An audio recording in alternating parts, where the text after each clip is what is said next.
What if I told you that the path between corporate success and spiritual enlightenment isn't just possible, it's becoming a movement? The story of one former CEO is completely rewriting that narrative, and it's not what you'd expect. That's fascinating because most people see these as completely opposing paths. Like you have to choose between making money and finding inner peace. But this challenges everything we think we know about success. Let me paint a picture here. We're talking about Dr. Tammye Mathews, who was crushing it in the corporate world as a CEO and global business consultant. But here's what's interesting. Instead of just retiring to a meditation cushion, she's created this revolutionary framework that blends both worlds. You know what really stands out about her approach? The way she makes spiritual practices accessible to business people. Like her morning routine philosophy. It's so practical.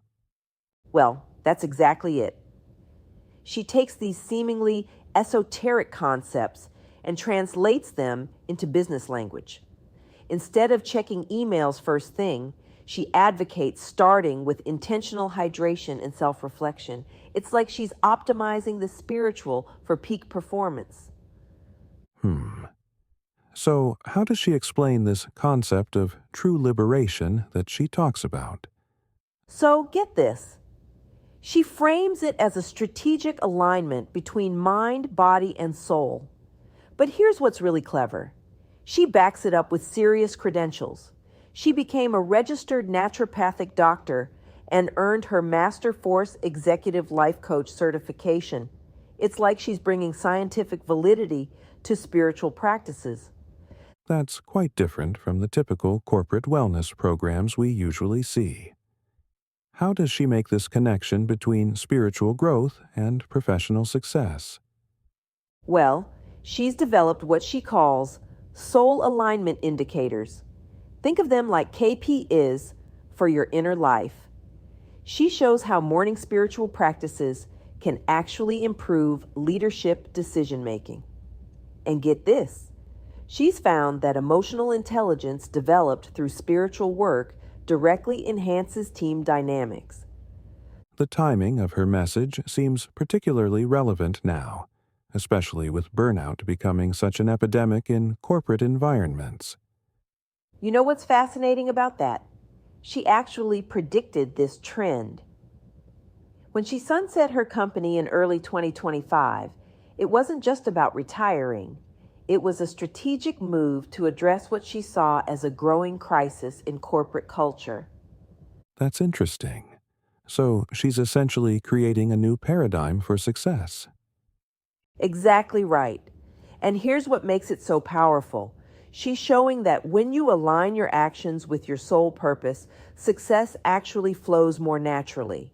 It's not about working harder, it's about working more authentically. The way she structures her teachings seems very intentional, making them accessible regardless of where someone is on their spiritual or professional journey.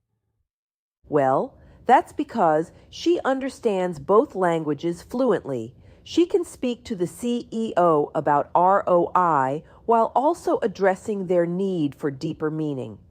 It's like she's created this bridge between the boardroom and the meditation room. So, what do you think is the most significant impact she's having on the personal development space? You know, I think it's her ability to demystify spiritual growth for the business minded person. She's taken concepts that might seem too ethereal and grounded them in real world application.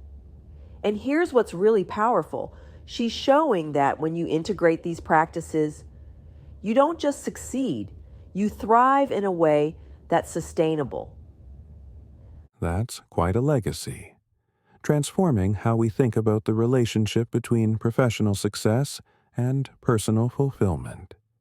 And as we wrap up, I think that's the key insight from Dr. Tammye's journey, that true success isn't about choosing between different parts of ourselves. It's about bringing them all together in a way that serves our highest potential. She's proving that the path to enlightenment might just run through the corporate boardroom after all.